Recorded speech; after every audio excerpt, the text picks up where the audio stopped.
бірыңғай жинақтаушы зейнетақы қоры жариялаған мәліметтерге сәйкес қазақстандықтардың зейнетақы жинақтары бір жыл ішінде 1,54 триллион теңгеге, яғни 11%-ға өсті.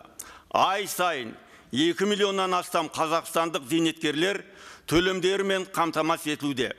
Қазір жиынтық зейнетақы орташа мөлшері 120,798 теңгені құрап отыр.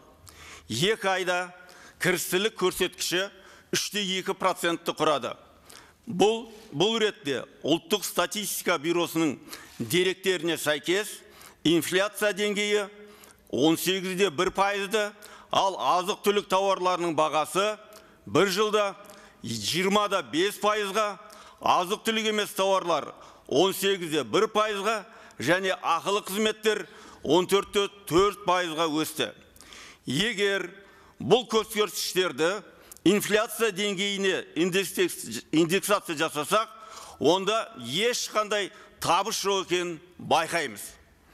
Заңнама алушыларға зейнетақы жасына жеткен кезде инфляцияға дейінгі ескере отырып, нақты енгізілген жарналар мөлшерінде бірыңғай жинақтаушы зейнетақы қорына зейнетақы жарналарының сақталуын қамтамасыз ететін мемлекет кепілдік береді. Сонымен қатар, егер бірыңғай жинақтаушы зейнетақы қоры міндеттемелерін орындамаса, онда мемлекет өз бюджетінен өтейді. Бірақ бұл өтемақы мөлшері өте үлкен болуы мүмкін, және елдің бюджеті оны игере алмау тәуелділігі бар.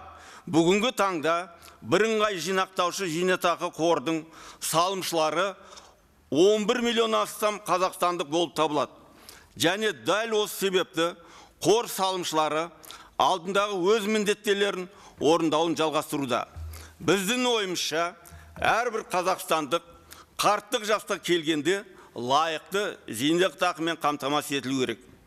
Құрметті Алихан Асқанұлы, зейнетақы жинақтарының жай-күйі қандай? Кірістер мен инфляция арасындағы айырмашылықты азайту үшін үкімет қандай шаралар қолдануда?